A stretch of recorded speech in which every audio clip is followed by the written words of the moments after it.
A'udhu billahi minash shaitanir rajim. Bismillahir rahmanir rahim. Assalamu alaikum, dear viewers, and welcome to the show Reflections, where we usually discuss a verse or a hadith from the Ahlul Bayt alayhimus salam. Today we'll be discussing a particular sentence from the letter from Imam Ali alayhi salam to Malik Ashtar, who was the appointed governor for the region of Misr, of Egypt, during the time of Imam Ali's rule. In this letter, the Imam says that there are two kinds of people. They are either your brother in faith or your equal in humanity. This is indeed a profound statement and guideline for anyone, let alone an appointed leader. And today we have Brother Miqdad Versi, who is here to discuss this particular sentence. Assalamu alaikum, brother. Alaikum salam wa rahmatullah. Brother Miqdad Versi is from the UK. He's an active member of the Islamic Society over there in the UK, and works intensely with the youth, with Islamic development, Islamic research, and as well as social integration.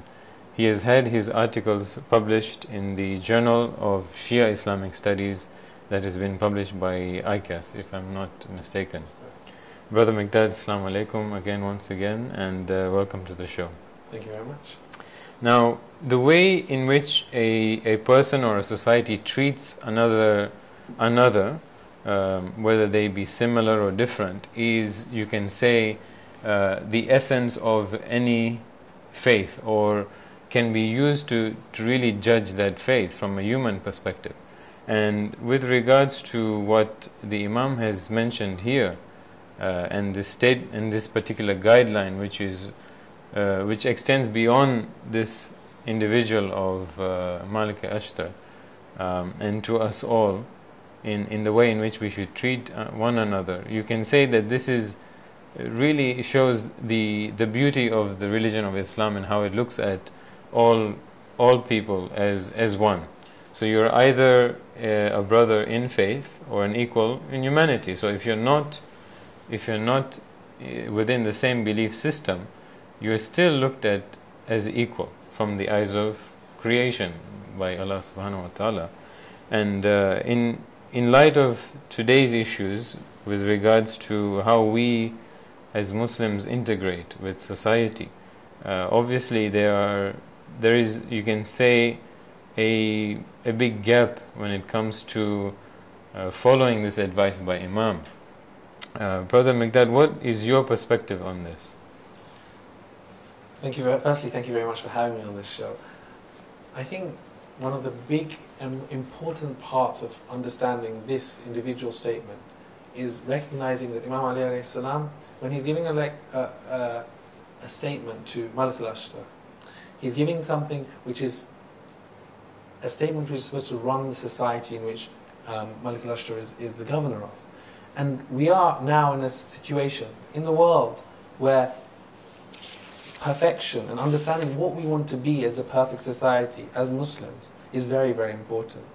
We have many people with very different points of view and understandings, and every single person within the faith and outside the faith is having a significant amount of clashes. There's a lot of discussion on an intellectual level, fine, but also on a very, very much more aggressive and violent level. And there is a difficulty from our perspective as to how to deal with this. Well, when we look at our society, our community, ourselves, because we look at ourselves first before we judge others, when we look at ourselves, how do we treat others? How do we treat others? When we want to be treated in a nice way, in a specific way, this idea of reciprocity, how do we treat others in our community? Do we treat the Muslims, the other Muslims, whether they are of different sects, as brothers in our faith? And by brothers, of course, we mean brothers or sisters in faith. Or do we treat them as different, as others? When it comes to the Christians, the Jews, the other faiths, do we treat them as equals in humanity, like Imam Ali alayhi salam says? As Shias, we are someone, we look up to Imam Ali alayhi salam. Yet, do we actually embody the words that he actually puts forward very, very clearly, categorically? This is not something which is an ambiguous statement. It is categorical. It is, if you like, commentary on many verses of the Quran when it talks about being just in the earth. When Allah says, "Inna Allah yuhibbul muqsitin," Surah Ma'idah, Allah loves those who are just. What does He mean by this? Does it mean only just to the Muslims, only just to the Shias, or is it saying no? We need to be just to everybody. In the same letter, actually, to Malik al-Ashtar, Imam Ali alayhi salam mentions in other places about how it's not just about being good and being virtuous to one group of people, it's to everybody. Sure. And this is something that's very important. We seem to really lack this in many of our communities. And now, that being your overall observation, don't you feel that it has also been from the perspective of Muslims towards non-Muslims? I'm not talking about within the Muslims. Don't you feel that there is somewhat of a stigma or a complex that Muslims have, that I am looked upon as different or lower, and I always have to defend myself, and why should I extend my hand or continuously extend my hand? Because many a times, if you look at the world situation, because you have to look at the world situation and how Muslims have been treated, and can you really blame Muslims to a certain extent that to not desire to extend their hand out to, not that they don't do it. I'm not saying that Muslims don't extend their hand and have a good etiquette towards non-Muslims, but there is a complex. I think this is beautifully dealt with by Imam Ali alayhi salam in this letter itself. He says in another place, you should not treat good people and bad people alike. So although you should be just to everybody regardless, but if someone is good and someone is bad, there is a difference. So when you have good people who are Christians, there are of course many good Christians, there are many good Jews, there are many good people of all different faiths. Right. When they are good, you treat them with the utmost respect and dignity, in the way such that you can show that Imam Ja'far Sadiq alayhi salam has said, your akhlaq, your behavior, your etiquette towards other people is your da'wah towards them as well. And it is a key part of how, in our society right now, how we are perceived. Because when you are trying to deal with this Islamophobic pressure that we have in our society, that has to be done in many ways. One of the ways, though, which is very important, is the grassroots. It's about the individual saying, I know a Muslim, he's not like what this person is saying in the media. Right. I know, even in places like America, where the media environment is clearly not, would be considered hostile and in the nicest of ways. Right. Even in places like that, when people start getting to know Muslims, things are different. In Times Square very recently, there was one of these guys, the guy who wanted to burn the Quran in public. This guy, he went and said, all these bad things about Muslims. He was shouting out on a microphone. A group of 30 people came around and started singing, Muslims are not like this, and then, all these different things. There are great people out there in this world. And we have to really, really appreciate the humanity that is out there, rather than considering faith to be the be-all and end-all of that individual, and say, because he's of a different faith, I consider him to be a lower person or not deserving of justice, equity and fairness. So we need to overcome these stigmas, we need to change our ways. And what are some practical ways in which individuals and communities, Muslim communities, because I'd really like to address that, because many individuals are just following the community in which they are in. They may practice good behavior towards their neighbor who's a Christian, who's a Jew, who's a Hindu, but their communities aren't doing anything systematically to integrate with society while maintaining their own values at the same time. There is really, at a community level, not much being done in this. So how can we practically come out of this and start to be more active? I think we need to split this on method of social integration into two different areas. Okay. Firstly is what you do as an individual, and secondly is what you do as a community or as a group. So as an individual, there are a lot of things that you can do and should be doing. And we've talked about a couple of them. You know, you as an individual, making sure your etiquette is very clear. You're a Muslim, you're someone who's involved in the society. People know you're a Muslim, and they know through your behavior who you are, through your social interactions with individuals, with your neighbor. You know, does your neighbor know who you are? At Christmas time or at Eid time, do you actually integrate in any way? Do you invite them over sometimes? Do they know who you are as a person, such that when they go and tell their friends, etc., that can make a difference? We know, you know, even in England right now, there's been a latest census. They said that 5% of the population is Muslim. Well, 5% of the population is Muslim. That's 1 in 20. If you tell one person you're a Muslim, the other person tells somebody else, you're almost, you know, with the way that networking works nowadays, everybody will know. Sure. It is very, very clear that on a grassroots level, on a personal level, things can really make a difference. And that's not just with the friends and the colleagues, friends and in a personal home environment, also at work, your colleagues, your acquaintances, other people you know. You deciding how you should interact from when it comes to your personal principles, how you're going to interact in that way. Thinking about these things in advance so you don't suddenly get in a difficult situation and then look very bad in front of the other person. That's on a personal level, and we can discuss that more if you would like to. Right. Then there's a community level, and this is where the impact potentially is very large.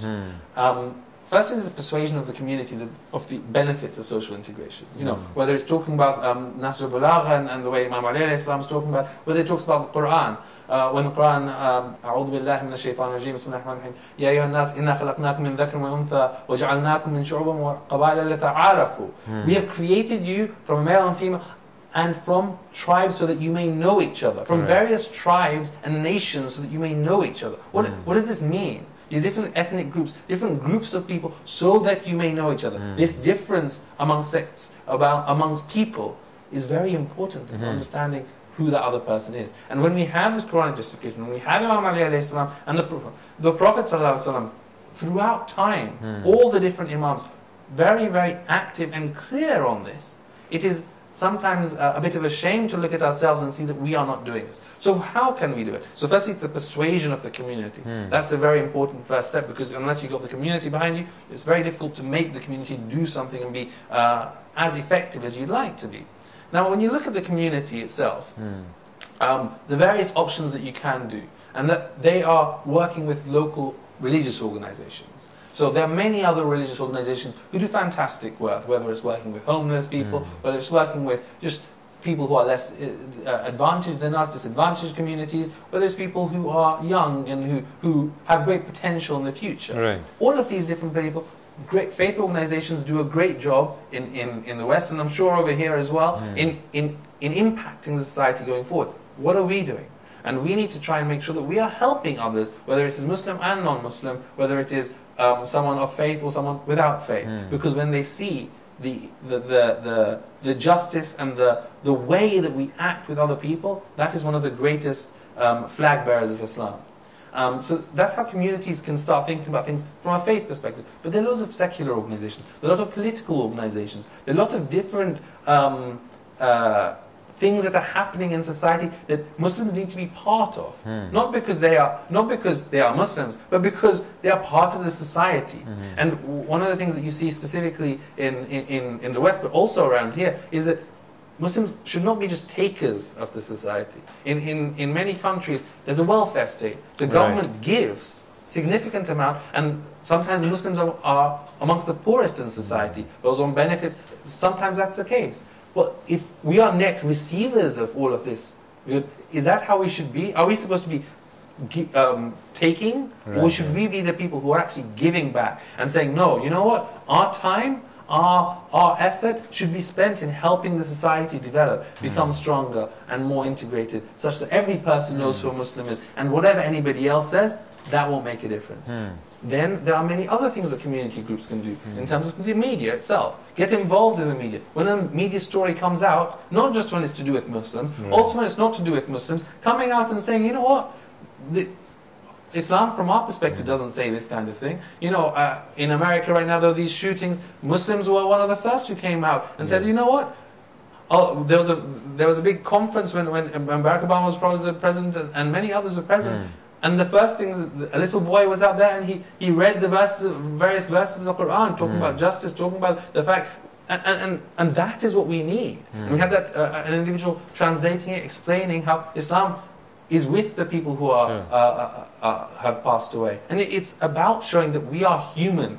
We are as human as the local Christian. And when something bad happens, we feel it. We are parents, we are husbands, we are wives. Well, I'm not a wife, of course, but everybody, we're all part of the community. Right. And until and unless there is that barrier broke from who we are, and that happens on a personal level and on a community level, many of the Islamophobic media attacks on the Muslim community will not be able to be counted as effectively because people don't see that.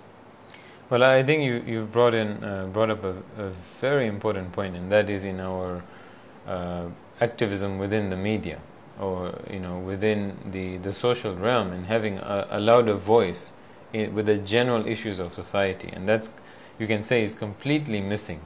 We only sort of, as Muslims, we only sort of stand up when we are directly affected within our communities, or when we are particularly attacked. And if you were to correlate this to this behavior to the statement by Imam Ali, it's really, if we take that as a criteria, you can say we have failed in the social aspect, in acknowledging that all humans, regardless of their faith, are equal in creation, and we really need to do a lot more. But at the same time, we can't deny that we as Muslims, when it comes to the West, and even here in Tanzania, where the media is dominated by non-Muslims, the main TV channels, radio stations, and the newspapers tend to skew the perspective when it comes to real issues dealing with Muslims, Muslim rights, and the Muslim community. There's indeed a lot of Islamophobia that's taking place. How does a community like ours break through this and then properly raise this voice? Because, I mean, we will have on one side this group of people who are trying to integrate and do good and who are constructive, and you have a destructive force on the other side. And how can we deal with this? It's a big challenge. Oh, it is a huge challenge, and it's not something that can easily be solved in this program. But it's something that we have to think about and strategically understand from our perspective. Right? We have two different angles, as you rightly pointed out. There's a constructive side, and it's about maximizing that constructive side. The more you're able to maximize it on the grassroots level and on the higher level, and we'll talk about both levels in a second, the better it is. But it's also about trying to mitigate as much of that negative at the same time. Correct. But you can't do one without the other. It needs to be done on a parallel basis. And it has to be understood from our perspective, from Muslim perspective, but from a human perspective, that we are not just focused on Muslim issues. So this Islamophobia is going to affect the Muslim issue. And it's important to deal with that. We will deal with that in just a few seconds. Right. But we have to realize that when the economy is going down, we're getting affected as well. Sure. Why are Muslims standing up when it comes to some issues? But what about the economy? I mean, the economy is a big part of life. Right. It's something that's very important. If you don't have Muslims out there in the public eye talking about all of these issues, then why would the news media start relying on these individuals? It is. Of course, there'll be some people with agendas at play, and it'll be very, very difficult. And we'll talk about that again if we have time. But what about these individuals? We have great leader potentials. We have potential leaders who are there, who really can speak very eloquently. They're able to get to the heart of the matter and say the thing that is right, and that the masses will be affected by in a positive light. But you've got to get these people out there. You need to have people who are well known for their views on various topics. And it's not just about Muslim topics. So that's a very key part of dealing with Islamophobia, is to try and counter it by showing, you know what? This is wrong, factually incorrect. Muslims are not like this. Why? Because we've got people out there who are doing this who are not like this, from that high level and then from the grassroots level that we talked about. You know, whether it's one of the great things that happened after in the UK after some of these films came out about Prophet Muhammad sallallahu alaihi wasallam. What did people do? We had a group of young people who went out and giving roses to individuals with the hadith of the Prophet ﷺ on the side. So it basically said, you know, the Prophet used to talk about justice in a nice way. Talk to be nice to your community, nice to other people of various faiths, nice to your wife, nice to your... All of these different things are various hadith or narrations from the Prophet ﷺ. And what do? Give these roses to people. Right. It got media attention, it was seen as something positive, automatically snowball effect. People put it on their Facebook, on social media, on Twitter, it spreads, people hear about it. Now, all of these positive type stories, of course, there's not enough light being put on them. But if there are not enough of them out there, it won't happen. Right. You need to have 1,000 of these for 5 of them to be heard by other people. And we have to really maximize this kind of thing to make it possible for that to happen. And that's a real... big, on the positive side, that we need to really encourage and push forward. Right. Now, when it comes to trying to mitigate some of the negatives that happen when it comes to Islamophobia, there are 2 different approaches that can be taken. And again, they could be done in parallel, or they could, depending on the strategic benefits and when they're assessed accordingly, one of them might be taken. One is developing your alternative media directly. You know, channels such as these, channels that are there to try and produce our voice as to what we think is the right thing, what Islam actually represents, rather than what somebody else wants to say it means. And that doesn't mean only on a TV basis, it doesn't only mean on a radio basis, it also means on newspaper, it also means on social media, it also means on blogs, making sure that we're, you know, right at the front of the media opportunities and technologies, and making sure that we're really out there. And it's not... It has to be quality content. It has to be quality and something that really is able to capture the audience. Not focused on one group of people, but focused on everybody. Because by focusing on everyone, we're realizing what Imam Ali is saying here is they're human beings too. They are equals in humanity. Right. And what benefits us in 99% of the situation will also benefit everybody else as well. And so it's about trying to make sure that what we do is very much for the wider society. And how do we do that? And how do we show that through these various media? And making sure it's not just the standard media forms, but also the Twitter, the Facebook, the social media, the blogs, Tumblr, and various other alternatives that are out there. So that's one option. Create your alternative. Now, that always has its limitations. Because in Tanzania, what Muslims are very... are half the population maybe, and the Shia Muslims are what, a few percent, 10% of that maybe. I'm not sure, is that lower than that? Even lower than that. So when you are a small proportion of the overall, there are always likely to be other media organizations out there which are significantly bigger, better funded, better, a wider coverage and distribution of their newspapers and subscribers to the various things that they do. That is by its nature. And you're not likely to be able to change that. In the UK, for example, we have something called the Muslim News as an independent organization which does that Muslim side of things. And it's very well read, it's got 100,000 readership, etc. All that kind of thing. It has different award ceremonies. Great. That's one side. How many people can that reach? There's a limit, because the number is very... If the Muslim community in general is... recognizes these values, then individuals, professionals, skilled professionals who are from the Muslim community and have a righteous perspective, because what we are not wanting to convert people or for them to just follow the Islamic way. We want them, we want to present to the broader society righteousness. So if we have this value, not only in amongst the Muslim society, but also in the general society, and we have such individuals within the various media organizations, then we can, even at that stage, also have a better presentation of the reality. Agreed. So I mean, so one impact is, one way is going through this sort of independent means, but the other way is, as you rightly pointed out, is really leveraging what we already have and making sure that Muslims are part of the various they're involved. They're involved, but at the right level. Of course, you know, having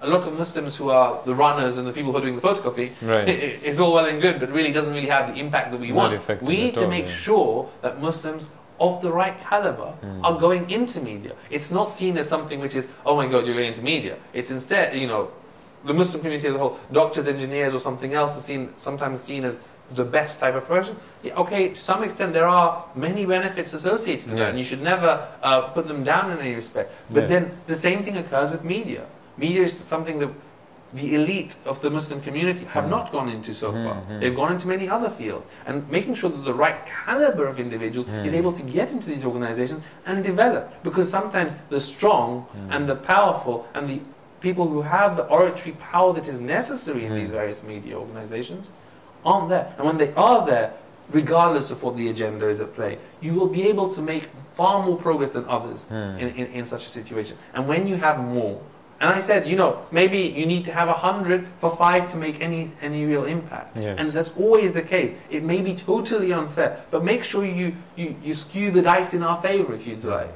You know, make sure that we have enough people out there such that we have that opportunity to really make that impact. And when there is a vote, for example, who the next editor would be, or we are there to make sure we are lobbying in that organization. The representation is there, And make sure when somebody says something which is totally and utterly false in every single way, we make it very clear that it is false in every single way. When there is, for example, something which is done which is clearly Islamophobic, make it clear. But not only when it's Islamophobic, when it's Christianophobic. I don't know if that is a word, but if there's something which is majorly against Christianity, make sure we stand up and say, look, this is something that we stand with our Christian brothers in humanity. They are equals in humanity, and we are standing up with them, and we say that what this media organization has done is wrong for the Christians. And when something happens to the Muslims, inshallah, they will stand up with us as well. And this is what we need to do. We need to start building these links, building these networks as a community, as a group of people, so that when media organizations do something negative, we're there to make that difference. Okay, thank you, brother. And with that, I would like to take a break, and we'll be back very soon, inshallah, after a few minutes.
Assalamu alaikum, dear viewers, and welcome back to the show Reflections. Today we're discussing the statement from Imam Ali alayhi salam to Malik Ashtar, which is that there are two types of people. They are either your equal, they are either your brother in faith or your equal in humanity. And this was mentioned in the letter to Malik Ashtar when he was appointed the governor of Misr. And unfortunately, he never got to rule Misr because of the opposition towards such a kind of leadership, and inshallah we will talk about that towards the end of the show. Prior to the break, we were discussing about how the Muslim community can embody this statement and apply the lesson of this statement by having a more active role in society and in media as well. Moving on with the discussion, I would like to bring up the issue of there being a lot of segregation and differences and unfair treatment, because this statement is all about treatment and how you view one another.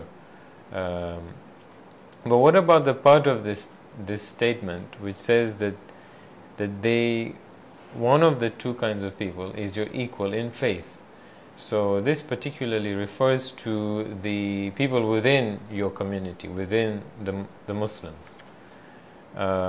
We see on a daily basis a very unfair treatment towards Muslims, fellow brothers and sisters, who are of a different class, a different race, or any sort of group or subgroup, whether it's a sect or a country of origin or a language that they speak or a culture that they follow or even a town that they're from.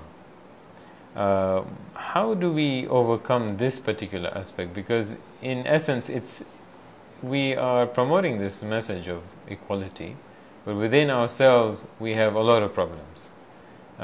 What's your view on that, and how do you advise our viewers, Muslims in general, to overcome it and fix these problems? Thank you very much for that question. I think one of the important parts to recognize is understanding and identifying the problem in more detail. So why is this happening within the Muslim community? Why is there this situation where, there are the various sects, okay, that's theological differences, but even within various sects, you have great differences by income class, by ethnic background, by language, etc., as you mentioned. And a particular problem here in Tanzania is race. There's very unfair treatment between the different races. You'll find amongst the Shia believers themselves that the African believers attend one center, and the non-Africans or the Arabs attend another center, and the Indians attend another center. And I think I'm sure you have many examples of the same being done in the UK. But how do we address this issue? So one of the key parts is really getting to the bottom of this. So why is this happening? Because a lot of people want to protect their culture. They want to protect where their roots are, and understanding that is a very key part of trying to solve that problem. And when we see that this idea of protecting culture is a key part of what we want to do, what part of the culture is very important? Okay, so there's a religious heritage that we have. There are specific types of how you eat, food, and all this kind of other things. But everything, what are the other parts specifically that are important? And in the end, if you have these things and you have a choice, do you want to try and protect these to the detriment of the wider society? If you have that choice, if you have to decide whether you keep a specific language which will then exclude a greater part of the society, will mean that you're unable to affect the wider community, then do you have to stand back and think again? Do you have to think, well, maybe what we want is a situation where if I'm giving a lecture and a person walking by on the street hears that lecture, they're affected, they come in, they find out more, and they want to know more about Islam. Right. Is that the way that we want to do it? Or do we want to say, here's our community, we want to try and develop ourselves insularly and in that kind of way? And if you want to do that, what are the trade-offs that were at play here? And we have to really understand what this trade-off is. I think at this moment in time, there is a great understanding that, okay, we want to protect our culture, fine, but we don't understand what the effect of that is. Right, yes. And the impact on the wider society and on our Islamic message. And until we understand this trade-off, and specifically this impact on the wider society, we will not be able to make that choice in a way that is informed. And this is key, because when we want to try and understand all these Islamophobic things, one of the things that's always talked about is the sort of insular nature of the Muslim community, not just within here, but also in the West. And even trying to understand, if you're in England, making lectures in English so that not just the Indian person, but also the Iraqi person, the Iraqi person, but also the random guy on the street is able to understand. Right. That change takes time and it's difficult to deal with, but that is a key part of that long-term development of the community, to be part of that society, because once you're part of that society, rather than a separate enclave within that society, only when you are part of that society can you really make that impact, can you be an individual who everyone knows, who then can say, you know what, that's Islamophobic, you're talking to me in a way that is really not fair, and you know what, I'm part of this community, you can't treat me differently. I am one of you, and I am a citizen of this country, so you treat me as equal. But if you're by yourself as a different group, it's very difficult to make that same claim with the same kind of gravitas and strength that we need to. Well, unfortunately, it's a very big problem. I think in the West, because the Western system somewhat forces you to integrate with a diverse group of people because of the diversity of the society over there. For example, if you go to university, you have to share the space with a diverse group of people, which if you have some prejudices, they eventually go away because of the time you spend together, the way the system is set up within the universities, Would you within like the system. that to be the case? Right? I don't know But if that actually is the but case. outside of that, we tend to go back to that square one, if we can call it that, where we remain with our own culture. We don't extend our hands outside, and we don't really care about what the guy on the street is, what he's believing, following, or what his direction is. And that's completely wrong. And you can say in Tanzania you have the same problem, but I guess another flavor of it. And it's very difficult to really get to the bottom of this and make a big change, because there are a lot of strongly held views that have been developed through time, and sort of the arguments to justify them have been developed through time. Right. But a lot of these arguments that have been used to justify these preconceived ideals have been done without looking at the wider society and the various alternatives out there. What about a model where you are in a situation where you can have a greater impact on the wider society? Because you speak more Swahili, for example, because you have the ability that someone on the street is able to be part of that community. And it also, you have this sort of desire side of things. Do you really want to be part of the wider society? Right. And sometimes, if you don't even have that in there, it's just not going to happen. And we need to realize how important that is. You never have the Prophet or any of the Imams isolating themselves in that way. I mean, it's almost the opposite. Just at various times in the Prophet's life, they've been isolated and put aside and chased out of various places. I mean, you need to do the exact opposite. Right. You need to show how, after the Prophet conquered Mecca, he said, it's free here. You did this to my father, you did this to my mother, you are still free right now. Right. I'm open. This is the kind of way we do it. Yes. And this kind of real, open, forgiving attitude is done throughout the Imams. We see that through Imam Ali alayhi salam that we've talked about, but also through Imam Zain al-Abidin when he has the Charter of Rights that is there. Throughout all of the various Imams, throughout all of our heritage, we see the importance of this. Yet we don't seem to really value it in the same way as some of the arguments that are being made to encourage this isolation. So, one of the great steps that we need to do is just have that education done, that there is this other side. There's a lot that we're missing by doing this. Right. And really emphasize this and show the power from a religious perspective as well as from a human perspective about how wrong this is, if that's our view. And until that happens, then the first level cannot be broken. Even if that is not broken, however, there's so many other things that need to be done regardless of that. That's one part. But the other sides are, for example, working much more with the wider community, with various religious faith groups, with the various ethnic groups working together on issues. Right. Even if you are going to be separate, for which there are pros and cons and there are discussions that need to be taken on them, that doesn't mean that work cannot be done together on various issues where there is mutual benefit. And that's what needs to be done. So even, within the Shia community, Imam Hussein alayhi salam is something which holds everyone together. So I'm sure that everyone can go together on many of these issues. Absolutely. And talk about it. And there's so many anchors that can bring everyone together. I mean, just the existence of one God or divine values. And we all share the desire to have divine values here on earth, that justice, unity, fighting against oppression, fairness. I mean, you talk to anyone on the street, regardless of their background, they'll all desire these things.